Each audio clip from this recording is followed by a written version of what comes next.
So first up for you this morning, it has been a very busy week in Washington. We've covered it for you here on News Channel 3 with the inauguration of President Barack Obama on Tuesday, and now a lot of sparring over the economic recovery plan. He went right to work, and obviously one big part of this whole plan is an $825 billion stimulus package. Now, the plan is facing resistance from some Republicans in the House and in the Senate, with President Obama meeting with top leaders from both parties. Obviously, they're trying to iron out the details and get this thing to where they want it. So let's ask Congresswoman Marsha Blackburn, who's right at the forefront of everything. Tell us where we are, where we're going, will it get done, and in what form? Absolutely. And yesterday we started hearings on the stimulus package, and I'm on Energy and Commerce, and so we're looking at the provisions that pertain to telecommunications and the DTV transition, the energy components, and the healthcare components.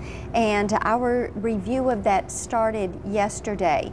Now, with the overall package and the $825 billion, what most people will tell us, most of our constituents, when they're calling and emailing, say, look, you can't spend your way out of this recession. This is silly for us to think. And I know you agree with that. And I do agree with that.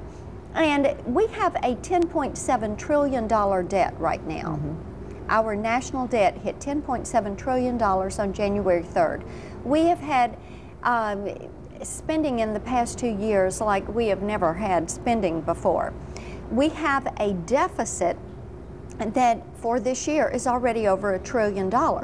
We had the Paulson plan, which was Plan A, which was over $1 trillion, and that goes back to last March with $323 billion that was spent on Fannie and Freddie and AIG and IndyMac, and then the $700 billion that was asked for in September.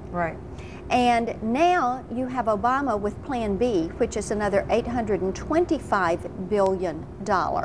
And people are saying, if President Obama's plan doesn't work, do we have any money left for a Plan C? And that is the reason that many of us have brought forward some alternatives that are not on spending, but are on incentives and tax reductions and leaving money right here with the taxpayer and with small businesses to help create jobs. And do you think that there is more support for that idea now that we've seen how the bailouts to the banking sector went? And they held on to the money. That's right. And the auto sector. And the auto sector. Paying pensions. So do you think, are you seeing a more of a swell of voices against more money? Absolutely. People are saying, look, you gave Wall Street and you gave the banks money and they held on to it. They didn't put it back into That's right. It is very difficult. I was talking with someone here in Memphis that does some development and building, and they said, look, you can't get loans right now. And then talking with auto dealers, and they said, you have the big three that they're getting money, but it's not easier to get a car loan. The problem is on Main Street with liquidity and credit issues. So people are saying, look, let's look at some of these bills. And I've got a couple of bills. One is sales tax deductibility that I got restored in 2003 for us in Tennessee, letting everybody in the country deduct their sales tax. When they filed their income tax this year. Would your plan extend that further? Yes. And then let everybody in the country deduct that 5B, line 5B on their 1040 form. In Tennessee, that saves a family, it's real dollars, $650. And so if you, in filling out your income tax right now, got an extra $650 in the pocket, that'd be great. Another thing you can do is not do withholding for 3 months. What if you didn't have anything taken out of your paycheck for a 3-month period of time? That'd be nice. For small businesses. I like that idea. Go look at that pay stub and see how much is being withheld. And then another is no capital gains for a 2-year period of time for our small businesses. There is no economic stimulus like a job. And we know the way to do that is to incentivize it. We know that a spending bill that is grants for National Endowment for the Arts, grants for health IT, money to repair some schools, money for bike paths. That is not economic stimulus. That is extra spending. And out of that whole $825 billion, you know how much is set aside for infrastructure projects? $30 billion. That's it.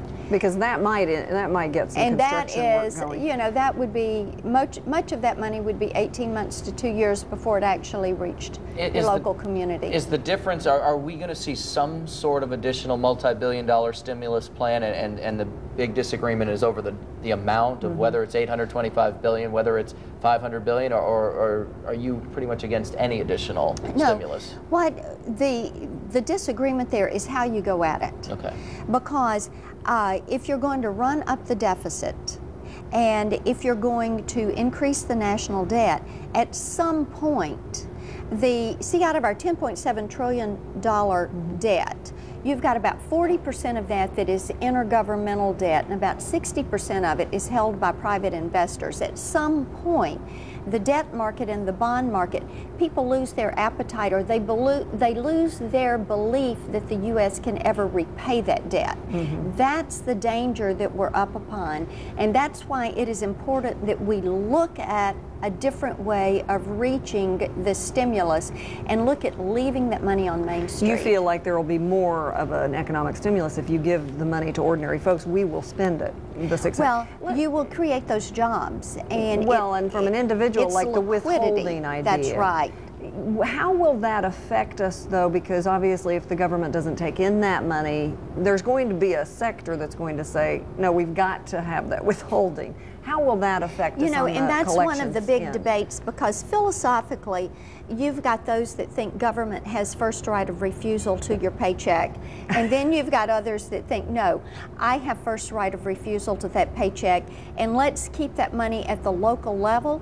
Let's keep it here. Let's allow small businesses to create those jobs here. Let's look for liquidity on Main Street rather than on Wall Street. Do you think he'll be more open to those kinds of Yes, I do. discussions? I'm very hopeful. And then just real quickly on another hotbed issue is obviously Guantanamo Bay. What's going to happen here?